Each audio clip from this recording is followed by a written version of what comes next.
Do you enjoy stepping outside your comfort zone? Did you know it's possible to do so without changing jobs or residences? The launch of the James Webb Space Telescope has brought orthodox astrophysics closer than ever to a catastrophic failure. This cutting-edge optical instrument possesses an astonishing ability to peer into the universe's depths, far exceeding the capabilities of any previously constructed telescope. The James Webb Telescope's infrared capabilities allow it to see through cosmic dust clouds, revealing details impossible for previous optical telescopes. This surpasses the limitations of even the Hubble Space Telescope, which primarily observed invisible and ultraviolet light. At a distance of nearly 14 billion light-years, near the very beginnings of the macrocosm, the James Webb Telescope's initial discoveries have shown that our previously held beliefs about the universe's origins are shaky at best. These long-held assumptions, based largely on the interpretation of redshift data from distant galaxies, are now being questioned. The incredible detail and resolution of images from the James Webb Telescope are unprecedented and are forcing a reassessment of many established cosmological models. This includes the prevalence of early, mature galaxies. In schools and universities, we are invariably introduced to generally accepted theories purportedly explaining the emergence of humanity and the universe as a whole. This isn't surprising, as this question will never lose its relevance. Consider, for example, Charles Darwin's ingenious theory. It's rumored that towards the end of his life, he intended to destroy all his work, especially his monumental On the Origin of Species, deeming it absurd. While this story may be an urban legend, the catastrophic lack of a conclusive evidentiary basis hasn't prevented ministries from continuing to include Darwinism in school and university curricula. A similar situation now applies to the Big Bang Theory. It's showing significant cracks. The inconsistencies between the theory and observations are becoming increasingly difficult to reconcile, challenging the established paradigm of cosmological evolution. The James Webb Telescope, now legendary, is not just some random orbiting infrared observatory. It's a gigantic instrument. Its mirror alone has a diameter of 6.5 meters. This colossal apparatus was designed to search for exoplanets, study protoplanetary disks, investigate the watery worlds of our solar system and its smaller bodies, and to peer as far back into the past as possible to understand the origin of existence. The James Webb Telescope excels at this task. Since its launch in 2022, it has sent back remarkably clear images of potentially habitable planets with water and carbon dioxide in their atmospheres, images of gas giants, and nebulae where protostars are forming. But its most significant discovery concerns galaxies, and it has already laid the groundwork for a future cosmological revolution. What do we know about galaxies? They come in elliptical, spiral, lenticular, and irregular shapes. Some resemble lenses or have a bar-like structure. Some galaxies are much smaller than others. These are called dwarf galaxies. There's even a category of objects that defy classification. We live in one such galaxy, the Milky Way. The Big Bang Theory assigns galaxies a significant role, suggesting they emerged no earlier than 5 billion years after the mysterious detonation of the singularity. However, the James Webb Telescope has prompted scientists to question this. What is the Big Bang Theory? In simple terms, about a century ago, astronomers discovered that stars appear to be moving away from us in all directions.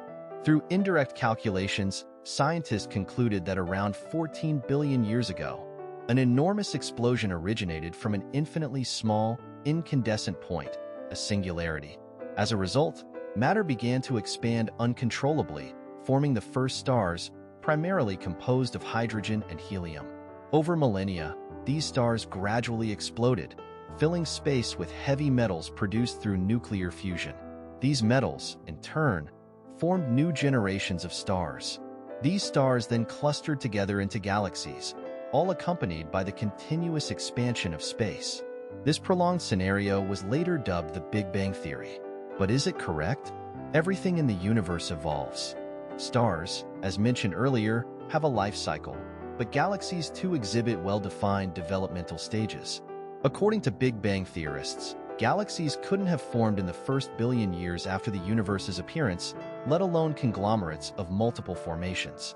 Furthermore, the early galaxy's stellar composition could only have contained hydrogen, helium, lithium, and possibly beryllium. Element scientists believe emerged from the Big Bang's void. However, the James Webb Telescope has shattered these theories. It has reached the universe's origins and observed something entirely unexpected.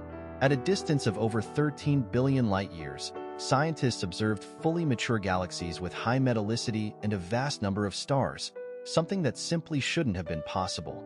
This photographic evidence is irrefutable. What does this mean? Either the universe is far older than previously thought, and the formation of metal-rich stars and their clusters occurred much earlier, or the Big Bang theory simply doesn't hold up to scrutiny.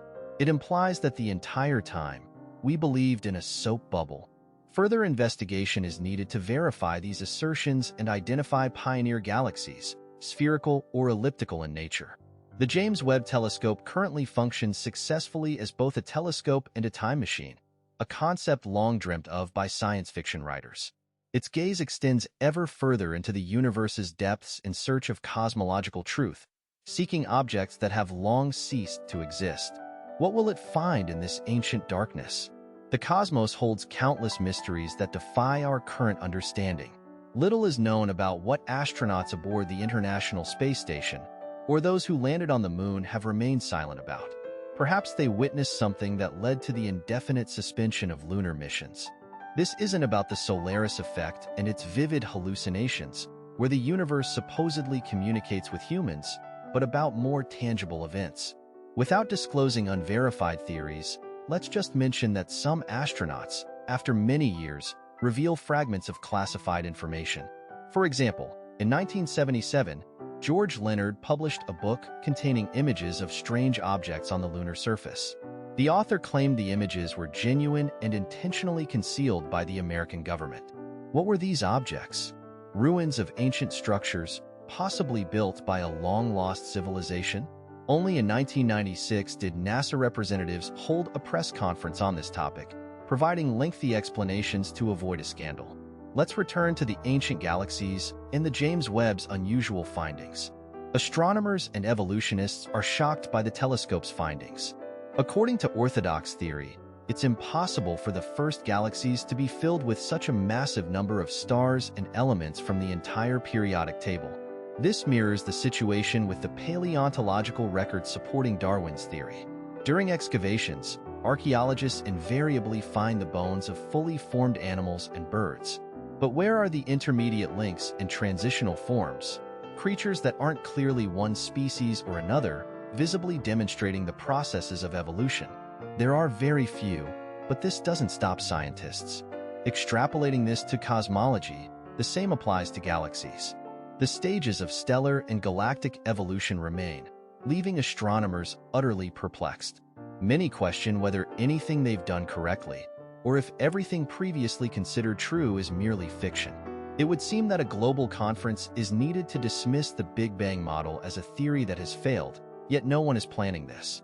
Why? The Big Bang theory is a cornerstone. Destroying it would collapse a vast edifice built over years based on familiar concepts.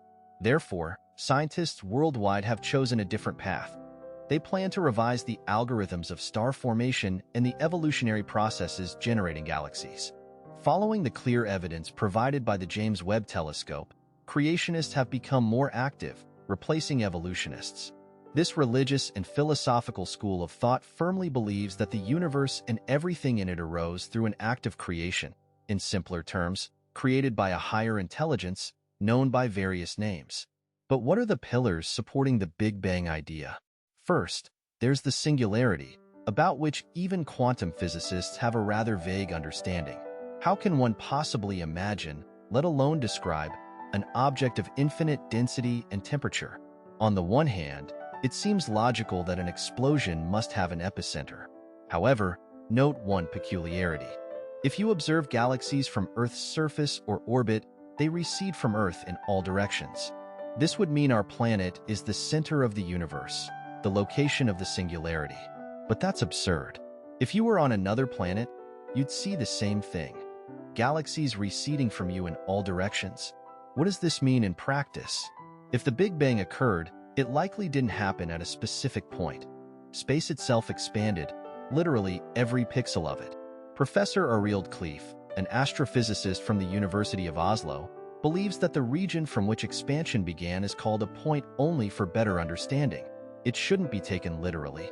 What other elements are necessary for the Big Bang Theory to remain viable?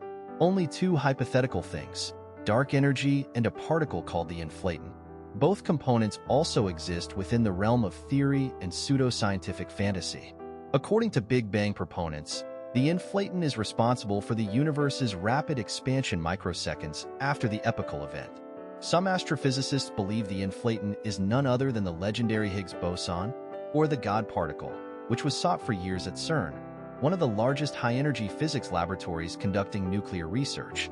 As for dark energy, it's a hypothetical substance specially introduced into mathematical formulas explaining the accelerating expansion of the universe. So what's real in this theory? To summarize, the explosion wasn't an explosion as such. It lacked an epicenter, or even concentration at a specific point. The very beginning of the Big Bang Theory is its weakest point. Moreover, dark energy and dark matter are, literally, two dark horses, artificially introduced in an attempt to create a coherent theory. However, scientists ignore this, considering such points insignificant because everything else essentially fits the model. Should the Big Bang Theory be maintained with such efforts, or should we pay closer attention to the James Webb's research?